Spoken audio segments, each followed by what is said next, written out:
আসসালামু আলাইকুম। আজকে সর্বশেষ সংবাদ জানাবো আমি নুসরাত। প্রথমেই জানিয়ে দেব সংবাদ শিরোনাম।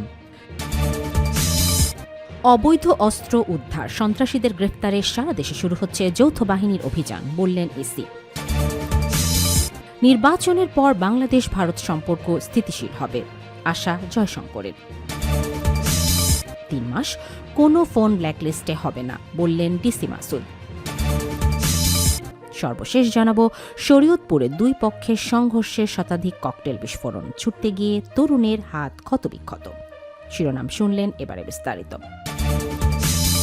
অবৈধ অস্ত্র উদ্ধার, সন্ত্রাসীদের গ্রেফতারে সারা দেশে শুরু হচ্ছে যৌথ বাহিনীর অভিযান, বললেন ইসি। নির্বাচনকে সামনে রেখে সারা দেশে যৌথ বাহিনীর অভিযান শুরু হবে বলে জানিয়েছেন নির্বাচন কমিশনার ইসি ব্রিগেডিয়ার জেনারেল অবসরপ্রাপ্ত আবুল ফজল মোহাম্মদ সানাউল্লাহ। রোববার 4 জানুয়ারি কক্সবাজার জেলা প্রশাসন আয়োজিত এক সভায় তিনি এ তথ্য জানান। তিনি আশা প্রকাশ করেন, আজকের মধ্যে স্বরাষ্ট্র মন্ত্রণালয়ের পরিপত্র জারি হবে এবং সভায় সেই পরিপত্রের গুরুত্বপূর্ণ বিষয়গুলো তুলে ধরেন। তিনি বলেন, এখন থেকে যৌথ বাহিনীর অপারেশন শুরু হবে সারা দেশে। সকল বাহিনী প্রধানদেরকে নিয়ে নির্বাচন কমিশনে এর মধ্যে মিটিং হয়েছে। এ বিষয়ে সকল হেডকোয়ার্টার অবগত। যৌথ বাহিনীর অভিযানের মূল লক্ষ্য হবে 3টি। 1. অবৈধ অস্ত্র উদ্ধার, নির্বাচনকে সামনে রেখে যে অবৈধ অস্ত্রের সরবরাহ আছে সেগুলো উদ্ধার করা। যেগুলোকে উদ্ধার করা সম্ভব না সেগুলো যেন কোনো অপকর্মে ব্যবহৃত না হয়। ইসি সানাউল্লাহ বলেন, 2 নম্বর বিষয় হচ্ছে চিহ্নিত সন্ত্রাসীদেরকে গ্রেফতার এবং আইনের আওতায় নিয়ে আসা। আর 3, নির্বাচন কেন্দ্রিক দল এবং প্রার্থীর যে আচরণবিধি আছে সেই আচরণবিধির বড় কোনো ব্যত্যয় ঘটলে তা যৌথ বাহিনী দেখবে। ছোটখাটো ব্যত্যয় রুটিন যেসব কমিটির আছে তারা দেখবে বলেও জানান তিনি। রোহিঙ্গাদের বিষয়ে আইনশৃঙ্খলা বাহিনীকে সতর্ক করেন এই নির্বাচন কমিশনার। তিনি বলেন, ক্যাম্পগুলো সিল করে দিতে হবে। স্থল সীমান্ত ও সাগর পথেও নজরদারি বাড়াতে হবে, যাতে কোনোভাবেই দুষ্কৃতিকারীরা এগুলো ব্যবহার করে অপরাধ সংঘটিত করতে না পারে। আগামী জাতীয় সংসদ নির্বাচন অত্যন্ত গুরুত্বপূর্ণ। এই নির্বাচন ভালো করতে না পারলে সবাইকে এর পরিণতি ভোগ করতে হবে। নির্বাচনের পর বাংলাদেশ ভারত সম্পর্ক স্থিতিশীল হবে, আশা জয়শঙ্করের। বাংলাদেশে নির্বাচনের মধ্য দিয়ে পরিস্থিতি স্বাভাবিক হলে এই অঞ্চলে সুপ্রতিবেশী সুলভ সম্পর্ক আরও জোরদার হবে বলে আশা প্রকাশ করেছেন ভারতের পররাষ্ট্রমন্ত্রী এস জয়শঙ্কর। গত 2 জানুয়ারি চেন্নাইয়ে এক অনুষ্ঠানে সাম্প্রতিক বাংলাদেশ সফর নিয়ে প্রশ্নের জবাবে তিনি এই মন্তব্য করেন। ভালো প্রতিবেশী ও খারাপ প্রতিবেশীর মধ্যে পার্থক্য তুলে ধরে জয়শঙ্কর বলেন, যেসব দেশ সহযোগিতামূলক সম্পর্ক বজায় রাখে ভারত তাদের সমর্থন ও সহায়তা দেয়। উদাহরণ হিসাবে তিনি কোভিড-19 মহামারীর সময় ভারতের টিকা, কূটনীতি, শ্রীলঙ্কার অর্থনৈতিক সংকটে $4 বিলিয়ন সহায়তা প্যাকেজ, প্রাকৃতিক দুর্যোগে দ্রুত মানবিক সহায়তার কথা উল্লেখ করেন। একই সঙ্গে জয়শঙ্কর বলেন, যেসব প্রতিবেশী দেশ ধারাবাহিকভাবে সন্ত্রাসবাদ চালিয়ে যায় তাদের বিরুদ্ধে আত্মরক্ষার অধিকার ভারতের রয়েছে। তিনি বলেন, আত্মরক্ষার জন্য যা প্রয়োজন আমরা সেটাই করব। কিভাবে করব তা আমাদের সিদ্ধান্ত। তার ভাষায়, ভারতের পররাষ্ট্রনীতি পরিচালিত হয় সাধারণ বুদ্ধি ও জাতীয় স্বার্থের ভিত্তিতে। চেন্নাইয়ের অনুষ্ঠানে প্রশ্ন করা হয়েছিল, বাংলাদেশের সাম্প্রতিক নিরাপত্তা ও রাজনৈতিক পরিবর্তনের প্রেক্ষাপটে ভারত কিভাবে তার প্রতিবেশী প্রথম নীতি বজায় রাখছে। জবাবে জয়শঙ্কর বলেন, তিনি মাত্র 2 দিন আগে ঢাকায় ছিলেন এবং সাবেক প্রধানমন্ত্রী বেগম খালেদা জিয়ার জানাজায় ভারত সরকারের প্রতিনিধি হিসাবে অংশ নেন। তিনি বলেন, বাংলাদেশ এখন নির্বাচনের পথে এগোচ্ছে। আমরা তাদের জন্য শুভকামনা জানাই। পরিস্থিতি স্বাভাবিক হলে এই অঞ্চলের প্রতিবেশী সুলভ সম্পর্ক আরও শক্তিশালী হবে। ভারতের পররাষ্ট্রমন্ত্রী আরও বলেন, ভারতের প্রবৃদ্ধি এখন একটি জোয়ারের মতো। ভারত এগোলে প্রতিবেশীরাও আমাদের সঙ্গে এগোবে। এতে সবার জন্য নতুন সুযোগ তৈরি হবে। 3 মাস কোনো ফোন ব্ল্যাকলিস্টে হবে না, বললেন ডিসি মাসুদ। আগামী 3 মাস কোনো ফোন ব্ল্যাকলিস্টে হবে না বলে জানিয়েছেন পুলিশের রমনা বিভাগের উপ police commissioner DC Masud Alam.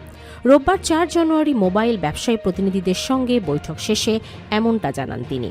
DC Masud Alam জানান, 3 মাস কোনো ফোন ব্ল্যাকলিস্টে হবে না। চালুর আগে সব স্টক লট বৈধ হবে। এছাড়া উৎপাদনকারীরা ডিস্ট্রিবিউটরদের বাড়তি 3 থেকে 4% ডিসকাউন্ট দেবে, যাতে শোরুমের চেয়ে কমে তারা ফোন বিক্রি করতে পারেন। এর আগে 16 ডিসেম্বর বিজয় দিবসের এনইআই এর চালুর ঘোষণা দেয়া হলেও ব্যবসায়ীদের প্রতিবাদের মুখে তা 15 দিন পিছিয়ে 1 জানুয়ারি থেকে কার্যকরের সিদ্ধান্ত নেয় বিটিআরসি। পরবর্তীতে এনইআইআর পদ্ধতি চালুর প্রতিবাদে গত 1 জানুয়ারি রাজধানীর আগারগাঁয়ে বিটিআরসি কার্যালয়ের সামনে বিক্ষোভ করে মোবাইল ফোন ব্যবসায়ীদের একটি অংশ। ওই দিন বিক্ষোভের এক পর্যায়ে তারা ইট পাটকেল নিক্ষেপ সহ অতর্কিত হামলা চালিয়ে বিটিআরসি কার্যালয়ে ভাঙচুর চালায়। পরে আইন শৃঙ্খলা রক্ষাকারী বাহিনীর সদস্যরা পরিস্থিতি নিয়ন্ত্রণে আনে, সেই সঙ্গে কয়েকজনকে গ্রেফতার করা হয়। এনইআইআর পদ্ধতির বিরোধিতা করে বেশ কিছুদিন ধরেই আন্দোলন করে আসছেন মোবাইল ব্যবসায়ীরা। এই পদ্ধতি কার্যকরের পর থেকে দেশে কেবল বৈধ ও সরকার অনুমোদিত মোবাইল হ্যান্ডসেটই নেটওয়ার্কে যুক্ত থাকতে পারবে বলে জানিয়েছে বিটিআরসি। নিয়ন্ত্রক সংস্থার তথ্য অনুযায়ী এনইআইআর কার্যকর হলে অবৈধভাবে দেশে আসা ফোন আর ব্যবহার করা যাবে না। একই সঙ্গে বিদেশ থেকে অবৈধভাবে আনা পুরনো ফোনের ব্যবসাও বন্ধ হবে। তবে এনইআইআর এর চালুর আগ পর্যন্ত নেটওয়ার্কে ব্যবহৃত কোনো ফোন বন্ধ করা হবে না। সরকারের অভিযোগ, ব্যবসায়ীদের একটি অংশ অবৈধ পথে কর ফাঁকি দিয়ে নিম্নমানের ক্লোনড, ব্যবহৃত ও পুরনো ফোন দেশে এনে বাজারজাত করছে। এসব অনিয়ম বন্ধ করতেই হ্যান্ডসেট নিবন্ধনে এনইআইআর চালুর উদ্যোগ নেয় সরকার। শরীয়তপুরে দুই পক্ষের সংঘর্ষে শতাধিক ককটেল বিস্ফোরণ, ছুটতে গিয়ে তরুণের হাত ক্ষতবিক্ষত। শরীয়তপুর প্রতিনিধি। শরীয়তপুরের জাজিরা উপজেলার বিলাসপুর ইউনিয়নের বুধাইরহাট বাজারের আধিপত্য বিস্তারকে কেন্দ্র করে দুই পক্ষের সংঘর্ষে শতাধিক ককটেল বিস্ফোরণের ঘটনা ঘটেছে। রোববার 4 জানুয়ারি সকালে এই সংঘর্ষ হয়। এতে জাবেদ শেখ 20 নামের এক তরুণ আহত হয়েছেন। ককটেল বিস্ফোরণে তার বা হাত ক্ষতবিক্ষত হয়। আহত অবস্থায় তাকে উন্নত চিকিৎসার জন্য ঢাকায় পাঠানো হয়েছে। পুলিশ ও স্থানীয় সূত্র জানায়, বিলাসপুর ইউনিয়ন পরিষদের চেয়ারম্যান কুদ্দুস ব্যাপারী ও তার প্রতিদ্বন্দ্বী আব্দুল জলিল মাতবরের সমর্থকদের মধ্যে দীর্ঘদিন ধরে বিরোধ চলে আসছে।